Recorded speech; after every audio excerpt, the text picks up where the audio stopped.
Hi, this is David Collins, also known as Proxy from The Force Unleashed, and you're listening to the Wolfpack Podcast.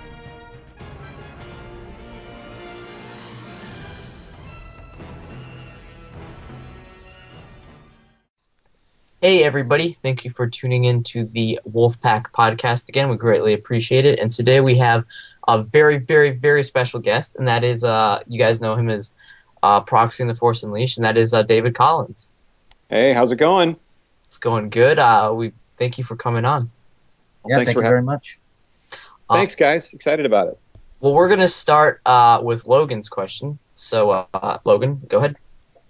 So, as we all know, you did the brilliant voice of Han Solo in Smuggler's Gambit. Could you tell us a bit about what it was like working on that? Sure. Yeah, I mean, it was amazing, first of all. And it started because I was asked by a different podcast, now known as Rebel Force Radio. I was asked to do a little Christmas song for, some Star Wars themed Christmas song by one of those guys. And I thought, well, sure. And I started doing this Han Solo voice, and I, having been a sound designer at Lucas for a lot of years, and a big Star Wars fan, of course, I put together this little lost scene from the Star Wars Holiday Special that I wrote. I wrote a script up, and I wrote a song, and I basically did this whole sketch as Han Solo singing the Christmas song, that Mel Torme Christmas song to Chewbacca while lost in the middle of space, as if this is like an ongoing thing, right? That nobody knows this dark, terrible secret about Han Solo, but he sings to Wookiees when they get upset. So I did that, and Kyle Newman, the director, heard it and approached me actually at a screening. We were at the Fox lot for the 3D screening of the Phantom Menace. And he's like, dude, we have to do like one of those old Brian Daley radio dramas, and I want to write it about Han Solo, and I want you to be in it. And I said, okay. I mean, stuff like that is mentioned, and sometimes things happen, and sometimes they don't. It coincided with Celebration 6 in Orlando in 2012 coming up, probably about a year later. No, actually, it would have been about 6 months later. And so I told him, well, I'm hosting a stage at Celebration, and I'm putting together all of the panels right now with Lucasfilm. Mm-hmm. Are you serious about doing this? And he had been working on it, and he wrote a script with a friend of his named F.J. DeSanto, and the two of them wrote a script and put it together, and we started rehearsing it, and he just called all of his friends, and we managed to get 2 hours on the stage in Orlando to do it live. And since it was Star Wars Celebration, everyone happened to be there at the same time, and getting that level of voice talent to do it for free was pretty amazing. And they were all there, so we had to pull them off the autograph tables. I mean, it was Tom Kane and Sam Witwer and Claire Grant, Seth Green's wife, Claire Grant, and who is an actress in the Clone Wars, among other things that she's done, and Tom Kane, Matt Wood, who is a sound icon in Star Wars and someone that I've looked up to over the years. All these people coming together, and I'm playing Han Solo. So it was a real pressure cooker, and I'd been talking all day. I'd be just doing panels all day, because it's about 5 or 6 in the afternoon on Saturday, and this was the third day of the convention. And while it was going on, I actually thought we were bombing. I couldn't tell what people thought of it. I just thought they must think we're just crazy. And I just had to trust Kyle that it was going really well. And then when it was over, everyone stood up and gave it a standing ovation and became a big thing. But I was so surprised and so humbled to be up there with so many great voice actors, many of which that I'd worked with as a director when I was at LucasArts. That is awesome. Very cool. Do you wish they would do more of those like radio dramas? Absolutely. Yeah, not just because I want to be in them, but because I just listened to them. I loved those radio dramas, the Brian Daley ones, and remember as they were sort of coming out. And I discovered them a little later, just kind of going through, and when I was looking at Star Wars books in the 90s and waiting for all the new Star Wars novels to come out, whether they were Timothy Zahn or Kevin Anderson or any of those, a lot of times in those bookstores, you'd go through and see these audiobooks, and you'd see these Star Wars Brian Daley CDs that were really expensive, and never got around to it until I started working at LucasArts, and someone had a copy of them, and listened to them about 12 years ago, and just fell in love with them. I'd love to see more of that stuff, and we want to do more. It's just a matter of getting people together because everyone's so busy. But we plan on doing a sequel to Smuggler's Gambit. We'll just have to see as things come together, if they come together, but hopefully they will. That'd be great. Very cool. Now my question is, how did you, with you've done a lot of video game voices, so how did you kind of get into voice acting? Was it something that just kind of was easy because that's, you worked at LucasArts and you got the opportunity, or how did that work? Sure, that's a great question. So there were hundreds of people working at LucasArts, and I think a lot of it came out of having a theater background. First of all, I grew up touring in theater productions. I, went up and down the state of California, but also went to Europe a couple of times and was really involved in theater and acting all the way up through high school. And that was actually my major in college before I started getting really into post-production and working in recording studios and things like that. Got an internship at Skywalker Sound, actually on their scoring stage, right as The Phantom Menace came out. And about a year later, a position opened up in games, and I jumped at it because I, was an avid gamer and a big LucasArts fan, having played all those adventure games and X-Wing and Dark Forces and all of those, Jedi Knight. And so I was just working in sound, and LucasArts was, and the whole games industry in general was just exploding. And they would do this thing where they would call people in from around the studio to do what they call scratch voice, which is, you're putting together a scene and you're designing it just like you would a rough edit of a film. And you don't have the real actors yet. You're just like trying out the script and trying different things. And after a while, I kept getting called in to do scratch voices again and again and again. And it became kind of a joke where it's like, well, get David to do it, And ironically, I was doing scratch voices for Indiana Jones games as far back as, I guess, 2003, 2004, something like that. I was doing a lot of scratch voices, but what happened was we were working on Knights of the Old Republic, and there was a PC expansion that was adding some alien characters, and I started doing some weird Trandoshan voices, and I could read Huttese on the page and make it sound like I was saying something and doing all this stuff. And the voice director at the time was like, you're really good at this. I want to use this stuff. I'm going to go ahead and sign the paperwork to let you get into the union. And a producer at the time, his wife was an agent, and said, if you ever have stuff that's representative that you want to send along. So I put together a demo it took me about a year and a half to put it together, and got an agent and got in the union, just started auditioning for stuff. Did a lot of stuff on the side. I still, to this day, if you call Capital One and have a Capital One credit card, I'm the voice of that phone system. As well as a lot of local Bay Area commercials, a lot of games, some radio stuff I did. Just really hit it pretty hard. But it was hard to do that and have a full-time game career.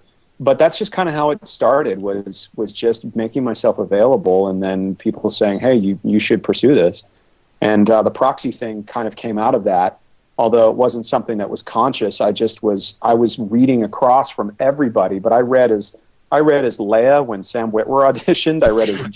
I read as Juno, and then I would read as Starkiller when other people were auditioning for, like I flew to London to audition Juno voices and things like that, and all the characters before Jimmy Smits was available. I read that part, for Bail Organa, and eventually they just really liked what I did as Proxy and just kept having me do it. And then one day they told me, "Yeah, you're going to be the guy."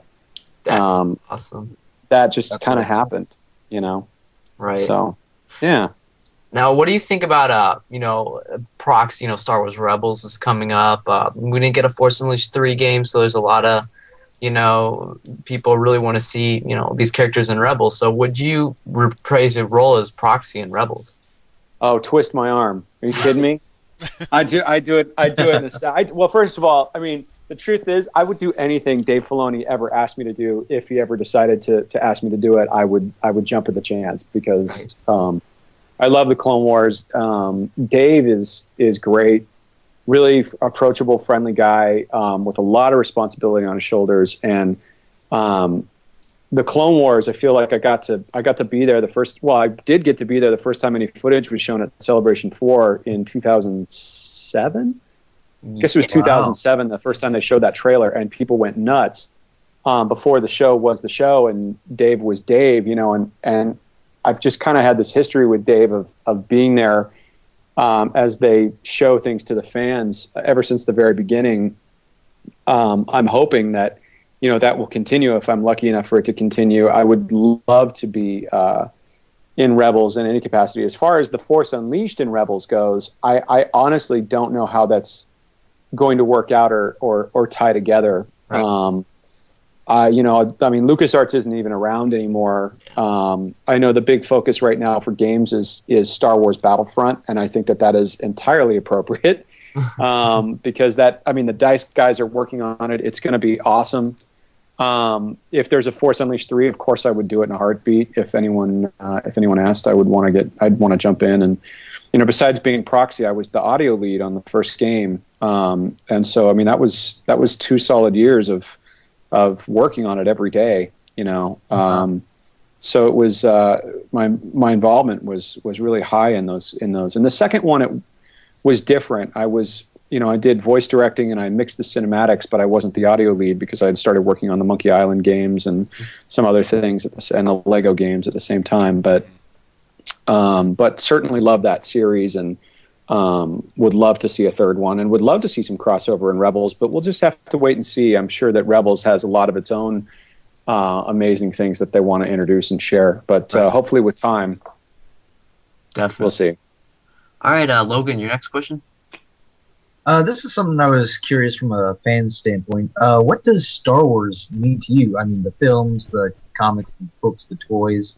Do you consider yourself a big fan of Star Wars? And so what about it draws you to it? Wow. I am a huge, huge fan of Star Wars. It was my dream to work on something like that ever since I was a kid. And the fact that I was able to do it was a dream come true. I mean, Star Wars came out before I was old enough to even remember it. And it's always been a part of my life as a result, and some of my happiest memories actually are with my grandparents taking me to see Return of the Jedi for the 4th time. When my family wanted to go see Mr. Mom or something like that. I mean, I was just a little kid, and I'd already seen Return of the Jedi so many times, but it was like a hot August in Northern California, and everyone said, let's go and escape to the movies and sit in an air conditioning theater for an hour. And I was like, oh, that's a great idea. Let's go see Return of the Jedi. I mean, I'd already seen it 3 times, and they all just rolled their eyes. No, we want to go see something else. That's awesome. The reason why people build movie theaters. So my grandfather said, "You all go see Mr. Mom. I'll take David to see Star Wars again." That's cool. That's a good story. It's been a part of my life for a long time, and I just remember, waiting my entire childhood for something to be as cool to come along. And there were some really cool things that I loved, ironically, many of which were still related to George Lucas and ILM and Skywalker Sound, but nothing just came close to capturing that creativity, and the fairy tale and everything. And the older I got, the more I realized that there was so much depth to it. But yeah, I mean, I love Star Wars. I feel like it's going to be part of my life always. Oh yeah, for sure. Very cool. My next question is, as far as Force Unleashed 3 goes, were there ever plans to incorporate a Force Unleashed 3? I know, there was a script ready, but was Force Unleashed 3 gonna happen, or what really happened with that? I'm kind of confused as to what happened. Was it planned and it just didn't go through, or what happened with that? I wish I knew the whole answer. I even wish I could say a lot more than I can, but there are certain things that I can tell you. Ultimately, I just don't know the full story. I know it from my perspective, and some of that I can share, which is that if you look at the story and you look at the way it ended, Force Unleashed 2 had a cliffhanger ending. Mm-hmm. And both endings, were kind of left, canon issues unanswered. And there was absolutely the intention going into that you would want to do things in threes the way that you would with any Star Wars trilogy, or any story arc. You want to do another chapter. And, I mean, The Force Unleashed came out after the first Assassin's Creed came out, but I kind of liken it to Assassin's Creed, where, we kind of pictured it as giving birth to a new huge game franchise. Mm-hmm. And that was the intention, was to make something really big and epic, and a lot of things brought into question, which characters to use and all of that. But even when making the sequel, we went through a lot of changes in that company that is all on public record. New presidents, new changes in leadership, ultimately, which led to the sale to Disney, which happened actually, long after I left, about 2 years after I left. But you could feel it. You could feel that there was a lot of change in the air with the company. Right. A lot of things there was a lot of change in direction, and The Force Unleashed was one of those. Republic Commando was the same thing. It was a change in direction, and I mean, the change in direction in Republic Commando led to The Force Unleashed, so it's hard to complain about that one. Although I love that game so much too, because that was another labor of love. Right. Yeah, that was an amazing game. It was. We loved that game and loved that team, but everything was being kind of reassembled. There was new leadership that was coming in, and no one was really sure the game was going to have the kind of legacy that it has now. I would love to see another Republic Commando happen, as well as another Force Unleashed, but it's only time will tell. Yeah, there's so many changes in direction that a lot of core team members just kind of moved on into different things, or 1313, and so I think the books are closed on The Force Unleashed or Republic Commando. Certainly, they're not on Battlefront, but you never know. It wasn't meant at that time, obviously, but I mean, if they ever decide to make a third one, I would jump at the chance. Oh yeah, without a doubt. I mean, with Republic Commando, with playing the game and everything, I think that I really hope that I like Republic Commando and everything, but I think Force Unleashed, in my opinion, is the best Star Wars game out there, because it's got the story, it's got the playability that's fun, and the story's just like almost like a mini movie. It's just awesome. It's great. I have to agree with that. Oh, yeah. Blackman is really responsible for putting together just an amazing story, and I mean, a lot of that first one about what is the core of Star Wars, what is it that people really want out of Star Wars. They want it to be epic, they want the hero's journey, it needs to be character driven, it needs to be an event, and we were lucky enough at the time to be given the opportunity to use Darth Vader as a major character in the game, which doesn't happen a lot. You have to be really careful with those characters and really careful with canon and licensing, and even George. I mean, they let us pursue these things and tell a core story with these core characters in a largely unexplored timeline, and I think that's what had such an. I mean, it was a good story in and of itself, but it had these familiar elements that people really latched onto, and it felt very much like the classic trilogy. And that was the core. I mean, we talked about story endlessly on that game, and I think that's why it resonates. Right, without a doubt. All right, Logan, your next question. This is something I was curious of when I was playing The Force Unleashed last night. Actually, did you draw on Anthony Daniels' performance as C-3PO for Proxy at all? Like, is there any of your thoughts going in on that? Like, that you tried to do a little, that Anthony Daniels kind of attitude a little bit in there? Well, I think it's impossible to the comparison. And, I mean, Proxy and 3PO, they kind of look alike, especially when you look at the episode 1 3PO, skeletal 3PO, but there was actually a real effort made to make Proxy be different than 3PO. but he still had to have this kind of innocence that 3PO has, and that is always the innocence is totally similar, but the point of view is very different. Because 3PO is very much a victim, and just constant hate space travel, and he's complaining about sand getting in his joints, freezing up, and R2 just being impossible to deal with, and I should not be in this asteroid field. I mean, 3PO is a commentator on a lot of what's going on. Proxy is more like a loyal sidekick, and he's more of he's incredibly dangerous. He doesn't realize it. I mean, just doesn't understand that he has the ability to kill. And we talked about this a lot because he doesn't have a concept of what death actually is. When you're a droid, you go to Raxus Prime, and that is about as bad as death gets, but you're still alive. That's more of a bad circumstances. Right. You don't really die, you just switch off, you get repaired. And even in the comic between Force Unleashed 1 and 2, that's exactly what happened, is that Juno and Bale found him and just repaired him and reactivated him. And in the comic of The Force Unleashed, that's how they get this information, is he retells the story of Starkiller. But he's dead, so he's constantly trying to kill the apprentice, not realizing that actually, he's an organic and he'll actually die. He doesn't. He's posing a mortal threat.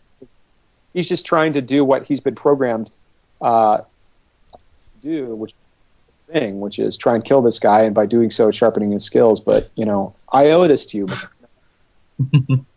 So, very different point of view, but innocence was, and the matter-of-fact delivery was very much coached when Hayden Blackman was directing those sessions. He wanted Proxy to be very matter-of-fact and very just wide-eyed and not really understanding the consequences of anything. The guy can turn into... the worst part is right when Starkiller is dealing with all of these different things, Proxy comes in and transforms as Darth Maul, which he's been saving for a long time. And he does it specifically because it's the worst possible moment in which he could do it. Because Starkiller, and there's a lot going on. He's got to pull a Star Destroyer out of the sky.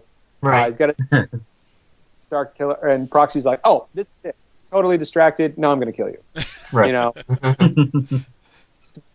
Character in that regard, but the innocence is absolutely the same. And having met and interviewed Anthony Daniels, I take it as a tremendous compliment, because he is such a genuine man and such a legend in Star Wars, and really am honored that people would consider it to be somewhat similar at all. I have to admit, I love C-3PO and everything, but Proxy, after seeing Proxy and Roll and him, Proxy has become like one of my favorite droids ever. So it's definitely a great character. I'm sure you know this. They have an action figure of Proxy out. There's just the only one that I know of is the one that comes in that Toys R Us set of. Mm-hmm. Now, they don't have a single carded Proxy, do they? No, not yet. Not yet. Yeah. Do you have that set by any chance? I do have one copy of it. Yes. All right. Cool. Good. Cool. Awesome. Logan actually makes custom card backs, and his profile image right here is a Proxy. He's working on one right now. So yeah. All right, Logan, your next question. So this is kind of jumping farther away from what you worked on, but from your fans' perspective, episode 7. What do you want to see?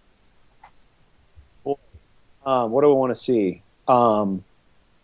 I want to see something that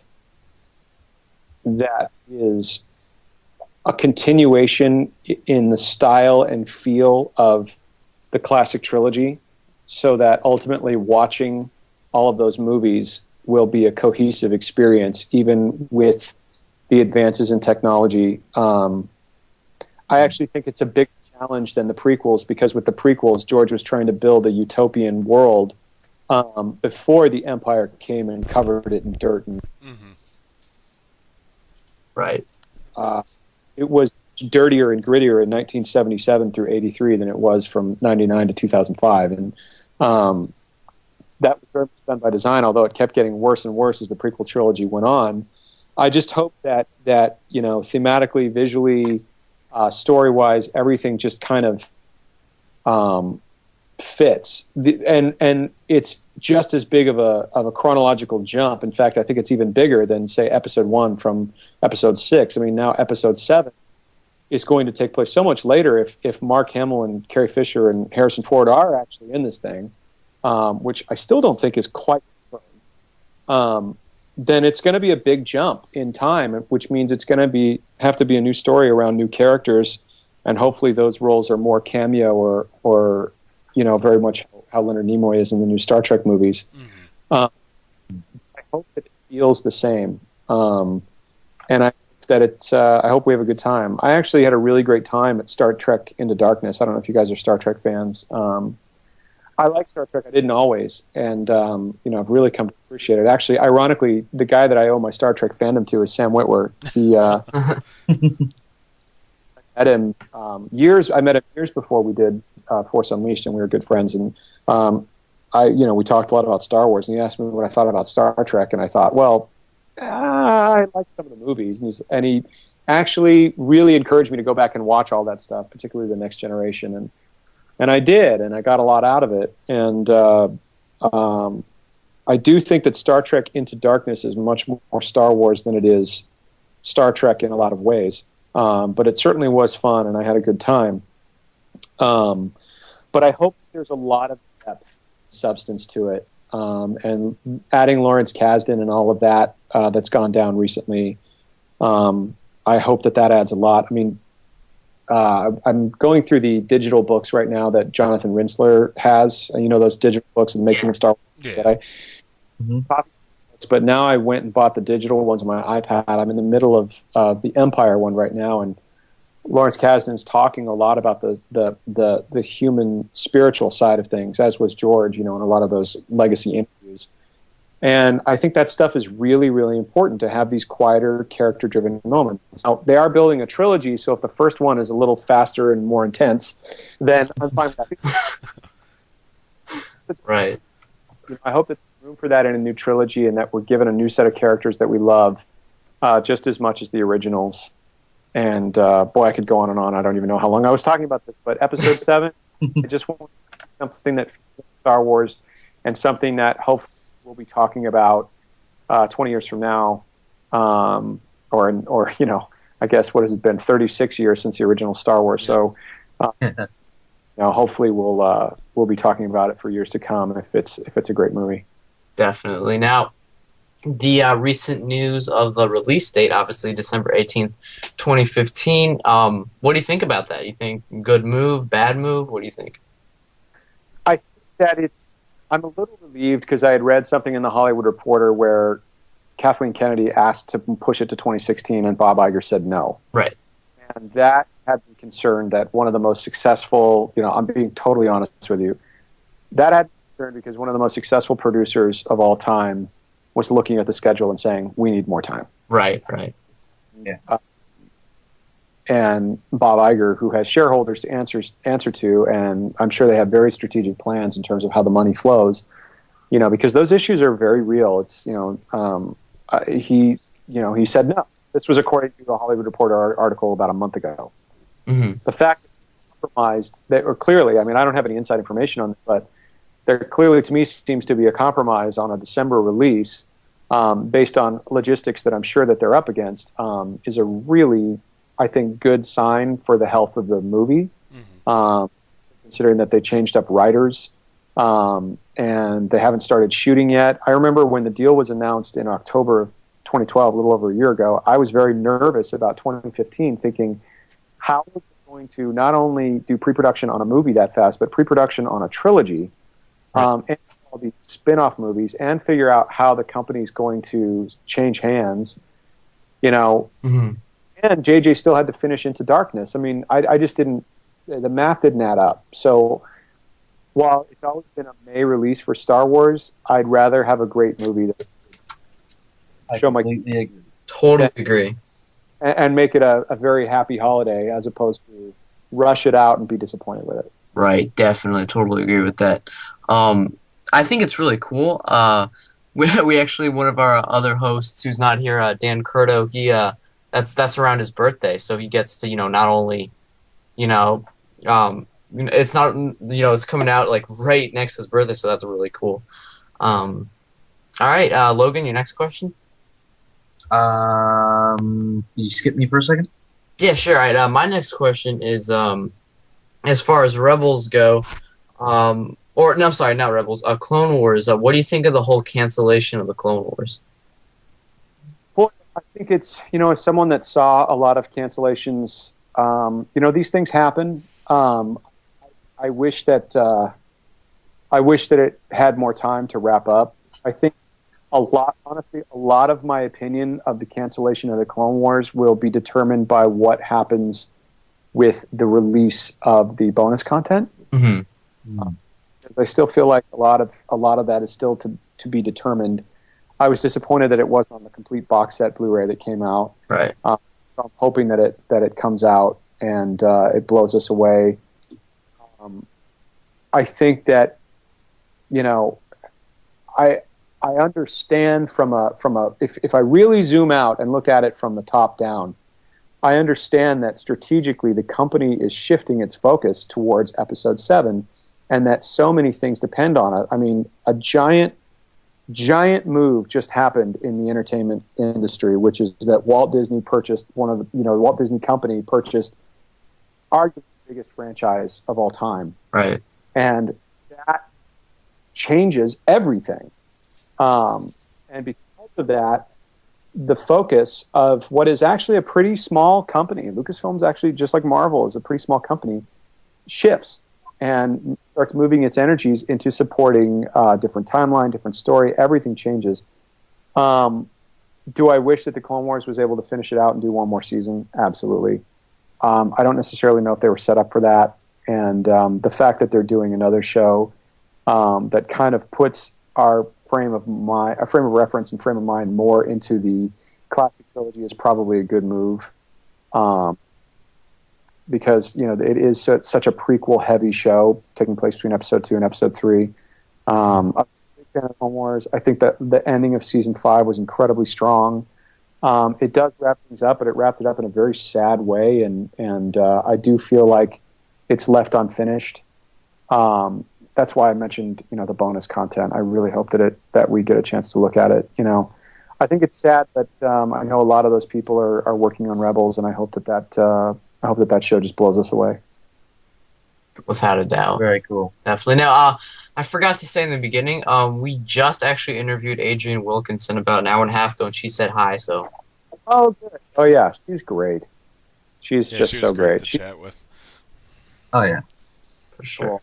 Yeah, she's so talented too. I mean, she was just killed it as Maris Brood, and is just one of the nicest people in Hollywood, and very, very talented. I mean, she's just really, really great, very friendly. We knew that she was Maris Brood after 5 minutes of her audition. Right. It was just so obvious. It was like one of the easiest casting decisions. I remember when she came in, and so yeah, she was just great to work with, and that character is so cool. Without a doubt, that's one of the coolest characters in Force Unleashed for sure. Okay, Logan, your question? Yeah, I see on your IMDb page it says you were in Saints Row 3, but doesn't list any characters. Or I'm just curious what you did in that game. That game was, I had just moved to LA. I was about to start at Sony, and my friend Troy Baker, who's a voice actor, he was like, "Hey, and we actually had the same agent, and he said, "Hey, I hear you're moving to LA. Do you want to just help me out? I'm actually doing some work for a friend. Are you interested in doing a few voices on this?" And I said, "Sure." And I went in and I read like 3 or 4 things, and it was really like,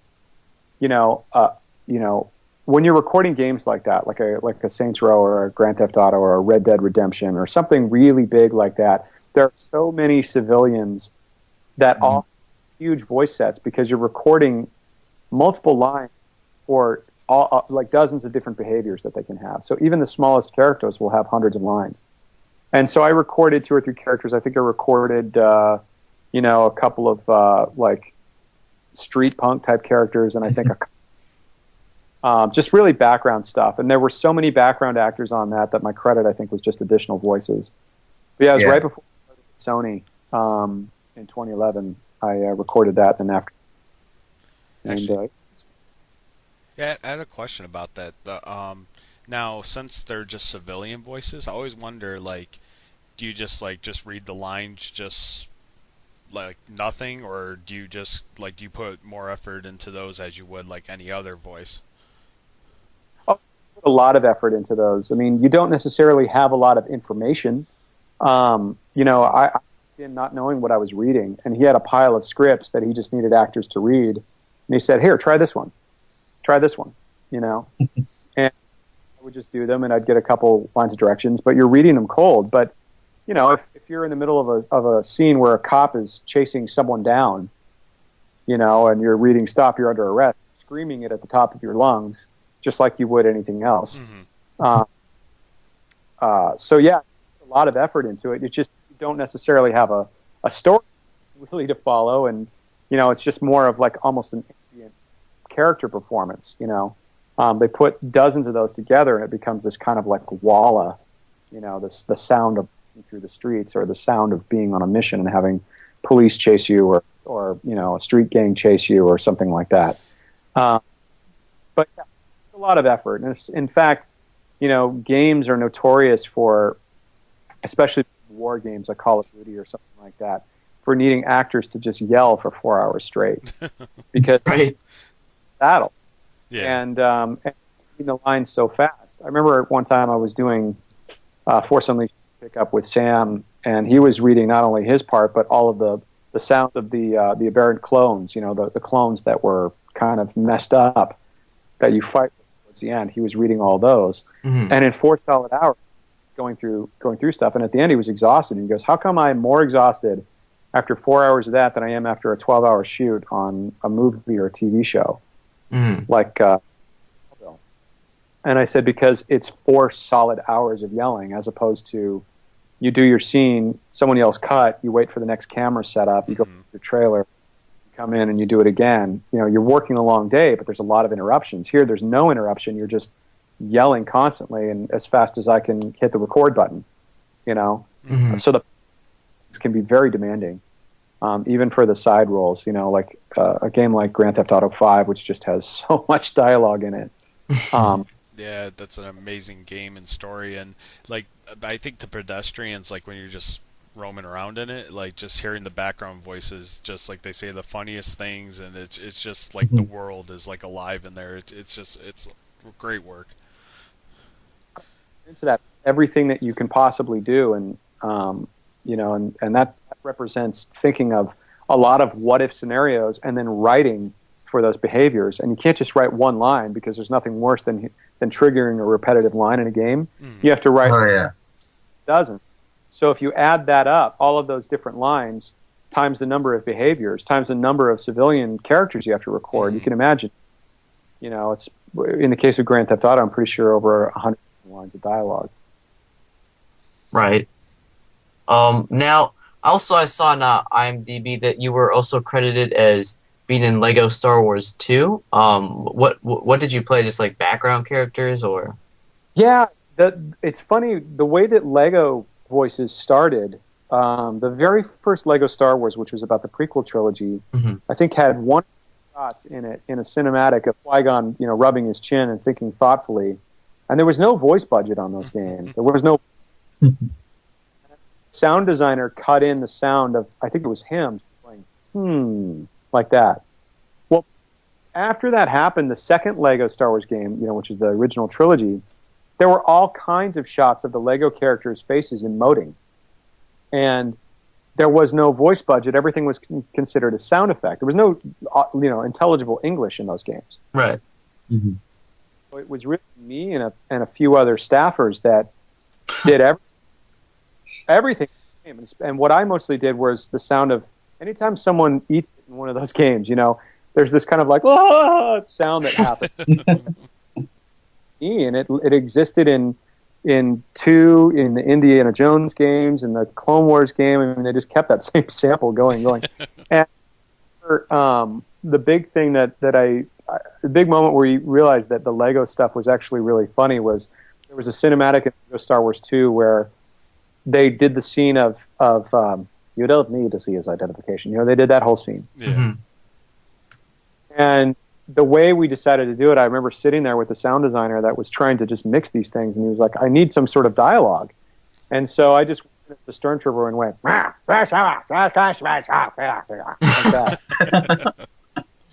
Sound like it's coming through a mic, and he's like, what do I say? And I said, why don't you go, like that. And so it's kind of like Jurassic Park, you know? Uh-huh.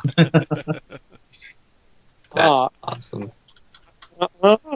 And then he like falls over or something like that, you know. And that they started things, and the voice continued. So we eventually hired Tom Kane to do all the indie stuff for Lego Indy 1 and Lego Indy 2. Uh-huh. I would do every other character but Indiana Jones. And then on Lego Star Wars: The Clone Wars, we actually brought in the majority of the Clone Wars cast. We brought in Dee Baker and Nika Futterman and Ashley and Matt Lanter, and they did. And there's actually a documentary on it online. Yeah. Seen it, but yeah, these guys just kind of go, blah, blah, blah, you know, just right. Yeah, I saw that. Yeah. Which is hilarious. They were really good sports. That's cool. Now, what is your favorite video game you've worked on, or project? What's your favorite thing that you've ever worked on? Oh boy, that's tough. I mean, can I give you maybe like a top 3? Yeah, that's fine. Yeah. That's really a hard one. I would say ultimately,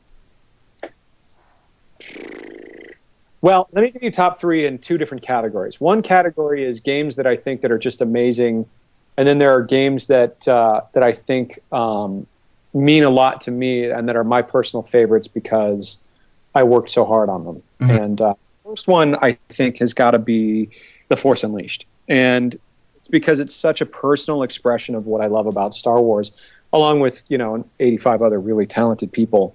But I'm so proud of that game and getting to be in the story meetings and getting to perform in it and having my friend Sam in it and of the sound design work. And it was like mixing a film, at the end. Right. Hour of cinematics, not to mention another 8 hours a game or 6 to 8 hours. I can't remember what it was. Mm-hmm. The Force Unleashed, the original one. The game that I love probably just but in a different way is Republic Commando, because at that time I was the only guy working on it for the majority of the 2 years that I was on it. So, and I was doing all the integration myself. I was doing all the sound myself. And when we were at the very end and I needed the help of about 2 or 3 other people, we had Jesse Harlan doing the music, my friend Harrison Deutsch doing all the VO integration, and I was doing the VO direction and all the sound design and integration. It was a team of 3 of us, one for each discipline in sound, and that was it. Until the end, when we needed some people to help us, just to try and finish it up. So that was a very personal expression of what I thought was cool in Star Wars. I remember, adding all of this like radio gibberish at the top of the game right before it shipped, because I'm like, the opening level just doesn't have what it needs, and I just scripted in all of this like radio chatter, and for whatever reason, it just made the level come to life so much, Oh yeah. And that happened very, very late. And I did that basically. I stayed really late one night and just, I think I opened up a Star Wars novel and just made a bunch of notes of banter about techno-union transports and all kinds of stuff like that, and just kind of tried to fudge it because I knew there was no time to even localize that in other languages, because anything you record in English you're supposed to do in other languages, but that was kind of treated more like a radio futz sound effect. But I love that game, and I think in terms of personal games, well, I'll give you those 2, but then I have other games that I'm really, really proud of, but I didn't get to do as much work on. One of which is a game called The Last of Us, which came out this year. Oh. Which I worked on at Sony. Although it wasn't nearly as satisfying an experience for me because I can't really take credit for the way that game sounds. That's a designer named Phil Kovacs that works at Naughty Dog. But my position at Sony was that I hired and provided all of the sound design and dialogue help that ended up making Phil's team. And then I jumped in at the very end and did some sounds as well. But really all the credit goes to Phil. But that game I'm just so proud of because I think Naughty Dog is an incredible and they do such a great job. It was also really a dream to work on the God of War franchise this year. There's a game called Journey. Got to direct Terry Gilliam and The Unfinished Swan. That was amazing. I mean, there's a lot of great games I'm really proud of, but The Force Unleashed, Republic Commando, and then other than that, I'd say the Monkey Island series. Awesome list. Definitely. All right, we'll take some final questions. Logan, go ahead. I'm afraid I don't seem to have any left. Okay. My final question is, with Rebels coming out and just so much new things happening in Star Wars, are you going to maybe audition for the sequel trilogy? Because I know it's an open casting call, so would you be interested in auditioning? Yeah, I mean, if there was a part that I thought I was right for, I mean, I certainly would, but if they're looking for the 17 to 20-year-old, right? I don't think I would go out for those. If there was something that was right, I mean, certainly I'm still in touch with Lucasfilm. I just did Celebration Europe this past summer, and would love to do more work for them. At Celebration or anything else. Would love to work on Rebels. Would love to work on any of that stuff if it happens. In sound, a lot of that stuff happens towards the end of the process. I think it's still too early to tell. And, I've been working on a bunch of other stuff at Sony right now. And Sony's been wonderful. So we'll see what happens. I'm totally open for it. Would I audition for it? Absolutely. My dream is that they decide to make an animated spin-off show about Han Solo.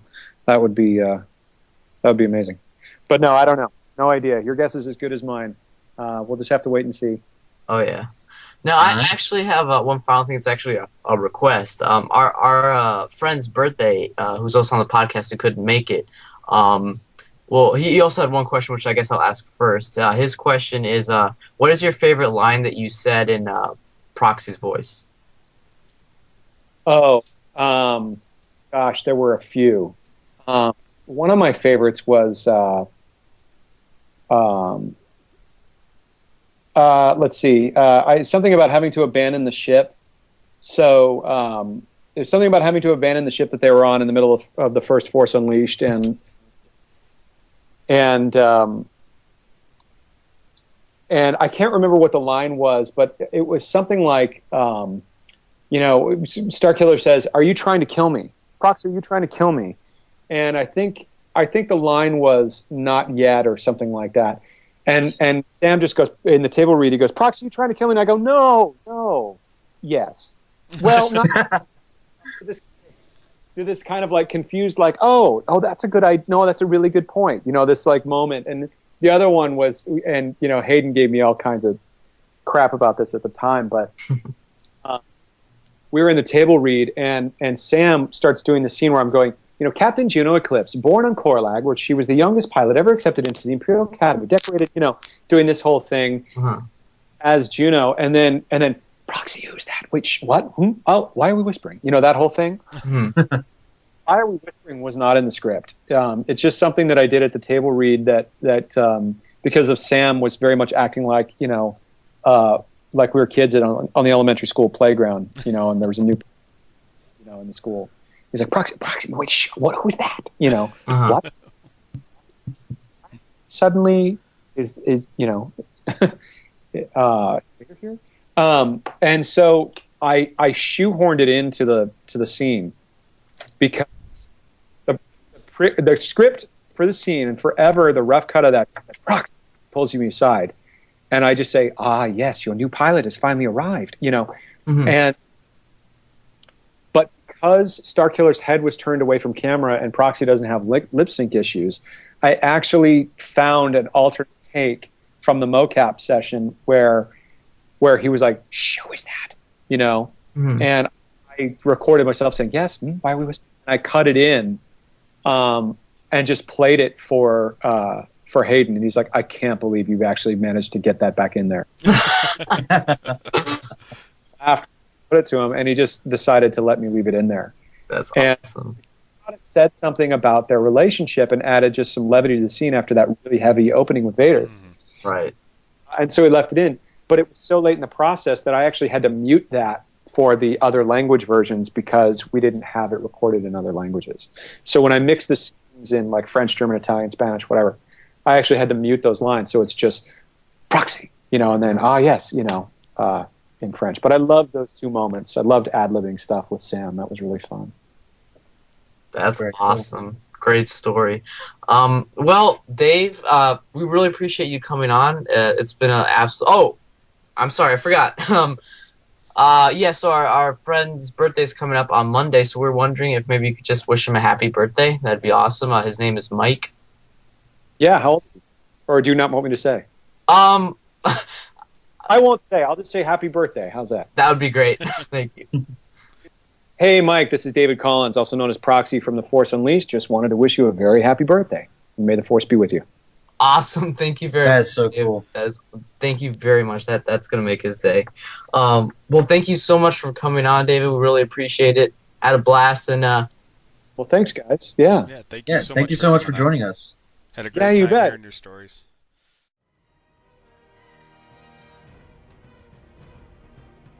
All rights belong to Disney and Lucasfilm or their respective copyright holders.